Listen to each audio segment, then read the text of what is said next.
Hi there, I'm Anne, I'm from Ditsy Pips, and today I'm going to show you how to make a double crochet stitch into a foundation chain if you're crocheting left-handed. Now, it's a double crochet stitch if you're using US terminology. It's actually a treble crochet stitch if you're using UK terms. It's exactly the same stitch, it's just given a different name depending on which set of terminology you're using. So the first thing that we need to do is have a foundation chain. And if you're not sure how to make a foundation chain, if you check out part 2 of the series, What Do I Do With This Hook? It will talk you through making a chain like this. What we need to do is we need to work out which chain to start making our stitches into. And if you have a look here, the foundation chain, each chain looks like a V. So you've got a V that comes into a V, that comes into a V, and so on all the way down. And we'll need to be able to count these. You can count the V's if you want to, or alternatively, you can count the bumps along one side. So here, here, here, here, and so on. These are actually called the top loops here. So these are the top loops, these ones are the bottom loops. And you can tell the front of your chain from the back of your chain, because if you turn the chain over, you actually have like a third row of bumps that runs down the back of your chain, a little bit like a spine, and it's not quite so easy to see where you're going. So you want to be looking at the V's when you work your first row of stitches in there. Now, very often a pattern will tell you that you need to work your first double crochet stitch into the 4th chain from the hook. The reason for that is all to do with how we get straight ends, and we're going to come on to that in the next part. But for now, we're just going to count 4 chains. So 1, 2, 3, and number 4 is just here. This is the chain that we're going to start working into. We start off with a yarn over, exactly the same as you did when you were making a chain. So round, underneath the yarn, stretch over the top from the back, and we're going to take the very tip of the crochet hook here and insert that underneath the top loop of the 4th chain, which is just here. And we're just going to slip that on there like that. Now, I'm actually right-handed, and when I crochet left-handed, I sometimes need to do exactly what I did then and just help slip loops on, which I don't have to do when I'm right-handed, but it doesn't matter if you do it. If you need to, if it helps, it's not a problem at all. That gives you 3 loops on your hook like this. We're going to do another yarn over, and we're going to come back through just this first loop here. So we come round, underneath, stretch over the top of the yarn, and we're going to slide the hook back through this first loop. Just there. Then you'll see we've still got 3 loops on the top of the hook. Now, the next step is going to be a yarn over, and we're going to pull through the first 2 loops this time. To make that easier, you can actually move your pinch. So if you were pinching over here before, you want to move your pinch to right underneath this first loop just here. You see you have a bit of yarn coming down here. You see that? This piece of yarn just here by my thumbnail.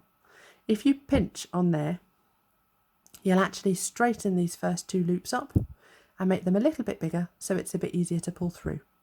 So we go round underneath the yarn, up and grab it from the back, and we're going to slide through these 2 loops. 1, 2. That leaves us with 2 loops on the hook. We're going to do one more yarn over and pull through these 2, but first of all, move that pinch up right underneath that first loop, and then do your yarn over. So round underneath the yarn, grab it from the back, and slide through both of those 2 loops. And that leaves you with just 1 loop on the hook. When you've got 1 loop left, you've finished your stitch. And this is our first double crochet stitch just here. We need to make another one, and the question comes up normally, where do I put my next stitch? Well, see this hole just here? This bigger hole is the chain that you've just worked into, and it's gone bigger because you've put a stitch into it and because it's put it under some tension. So we're looking for the next chain after this one. The easiest way to find it, find that big hole, slide your fingers along, to the next bump, and here is your next chain. This bump just here. So we're going to go yarn over, insert the tip of your hook right on the end here into that next loop, and like I said, I need to give it a little bit of a push over. Gives you your 3 loops on the hook, and we come round to a yarn over and pull back through just this first loop, and that gives us 3 loops on the hook. Move your pinch underneath the first one of those 3 loops, and we'll do another yarn over, round, grab the yarn, put it back through the first 2 loops. 1, 2, there's 2 loops left on the hook, yarn over and back through both of these 2, like that, and we're back to 1 loop. You don't have to take all the loops off in one go. If you want to do it in 2 separate movements, that's absolutely fine. It's no problem at all. It makes no difference to the finished stitch. We go. It's sometimes quite easy. It makes it a little easier if you talk yourself through the steps of the stitch as you're making it. And with a US double crochet, UK treble crochet like this, we want to do a yarn over and in, then a yarn over through 1, yarn over through 2, yarn over through 2. And if you say that to yourself while you're making the stitch, it makes it easier to remember what to do next. So we go yarn over, in with the tip of the hook, give it a little bit of a wiggle on there,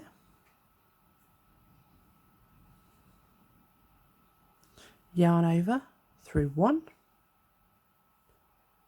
yarn over through 2, yarn over through 2,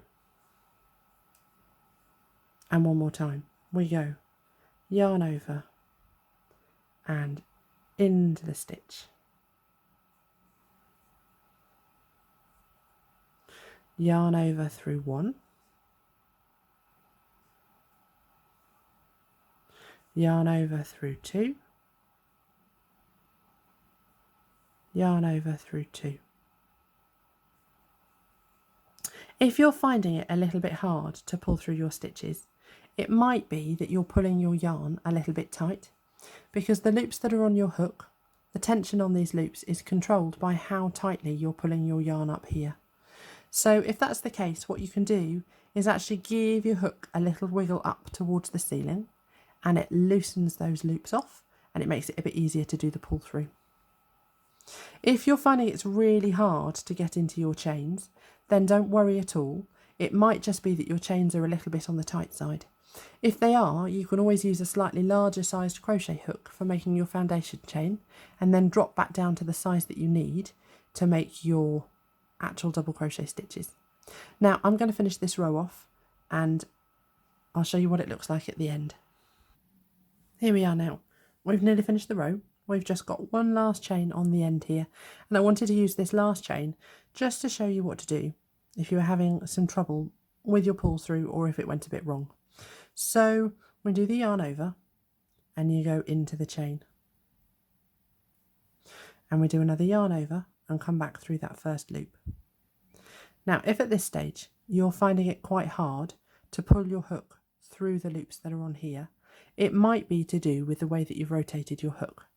So what you want in an ideal world is you want to be able to see the neck of the hook. The neck of the hook is this part just here, this, where it goes thinner.